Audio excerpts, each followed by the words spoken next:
Hey guys, in this video we wanted to show you the most insanely good steak sandwich. The accompaniments to the sandwich are vital. So we're going to start with onions, okay? So we've got a lovely red onion here. I'm going to cut this into rounds. So kind of thick slices. So out of an onion this size, you'd probably get 3 or 4 slices. And then what we're going to do with these is we're going to kind of caramelise them, but we're going to kind of pickle them as well.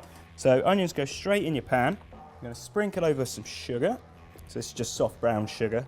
We've got about a tablespoon of sherry vinegar, which you just want to get over all the onions there. So it's that sugar and that vinegar that's going to give us that kind of chutney sort of flavours to it. And we're just going to chuck a bay leaf kind of in between. It's going to work its magic from there, okay? So we're going to cover that with foil.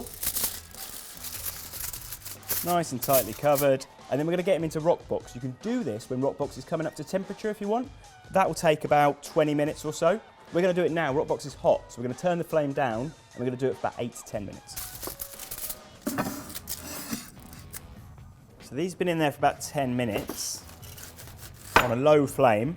And if we just have a look underneath, you see they've taken on the most amazing colour and they're just starting to soften there. So we're just going to set those to one side.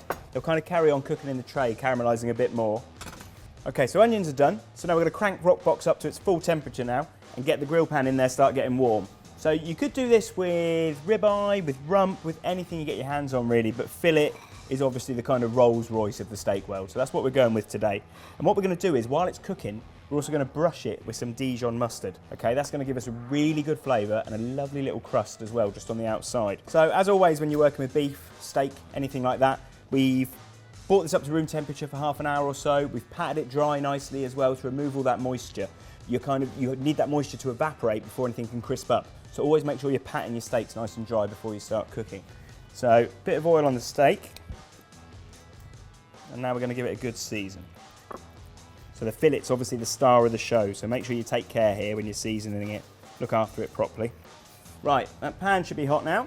We're going to get the fillet straight in there. We're going to go straight back into Roccbox, all right? So we're going to give that about 2 minutes or so, and then we're going to flip it over and start brushing with the mustard. Right, so that's had a couple of minutes on the first side. And we've got the Dijon mustard here, a pastry brush. I'm just going to brush it over the steak.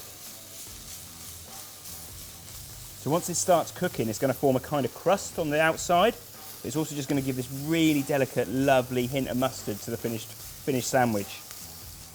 So once that's had a little go, we're now going to flip him over and do the other side again.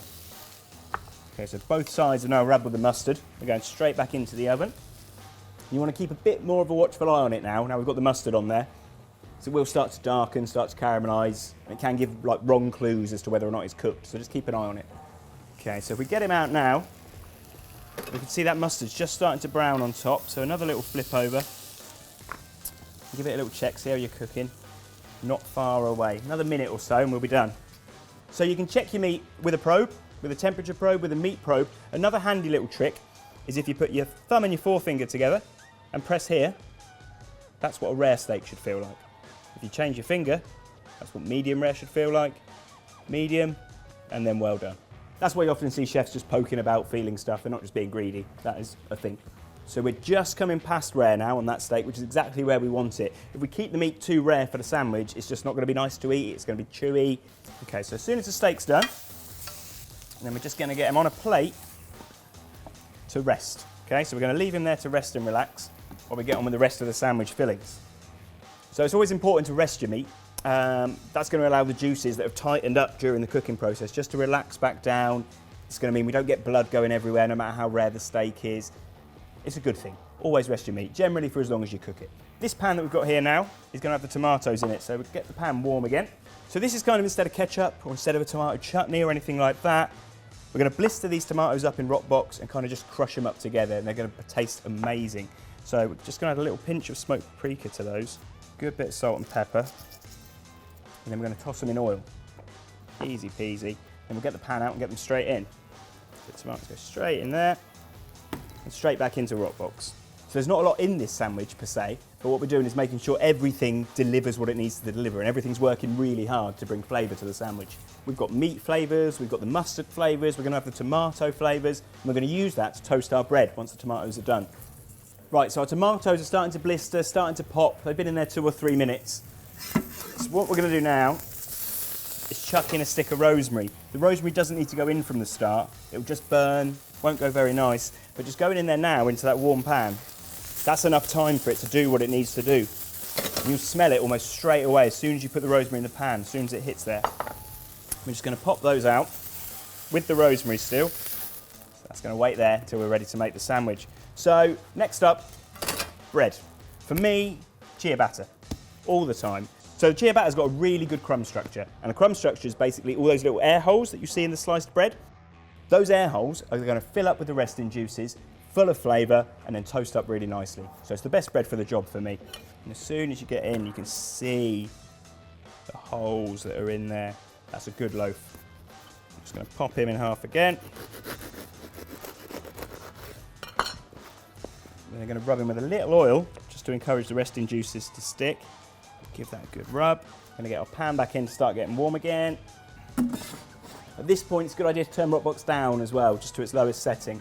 Is all our juices, all our good stuff, and we're just going to rub the bread.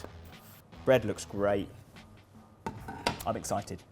Pan's nice and hot, loaves go in, and all the flavour that's in the pan, the tomatoes that we've done in there, the steak that we've done in there, the mustard that's come off the steak, the juices from resting the steak, all in this bread now, so all the flavour's going to be in there. And we're just going to toast that for a couple of minutes. Keep an eye on it, see how it goes, but it shouldn't be more than 2 minutes. So we're just starting to toast that side. We're just going to rotate it round. Okay, so that's nicely toasted. So now it's time to build the sandwich, then it's time to eat the sandwich. This bit can't come quick enough. Right, so let's start with the base of our bread. With a little spread of mayonnaise. So kind of the mayonnaise and the salad are the only things that kind of haven't been kind of leveled up from being in Roccbox. Everything else has seen Roccbox and is going to be infinitely better for it. So onto the onions next. So you see the onions have got this amazing colour on them. They're going to be kind of a cross between pickled onions and kind of confit onions and onion marmalade, kind of all those flavours in one onion. A bit like hot dog onions, everything. Once the onions are in, tomato next. So our rosemary, believe it or not, has done everything it needs to do. Served its purpose, he can go. I'm just going to give these a little crush with a fork that we're then just going to sit on top of our onions. And don't lose any of the seeds either, that's all flavour, that's all good stuff. Get it all on there. Okay, here we've just got watercress. You could use whatever salad you like. So a little bit of oil on there and just a little toss with a little bit of salt. We don't need to add any pepper to this. And again, a little press down just to squeeze it all together.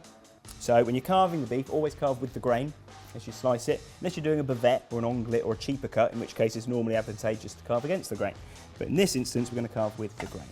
So we're going to give him a nice slice, just slightly on the angle, with the grain. So we're just going to line these up, and you can see the little mustard crust that's formed on the outside there as well.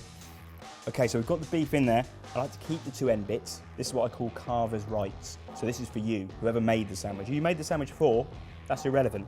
These bits are for you. The lid goes on, you can see that's nicely toasted as well. Lid on, nice little press down. And that's it, steak sandwich is good to go.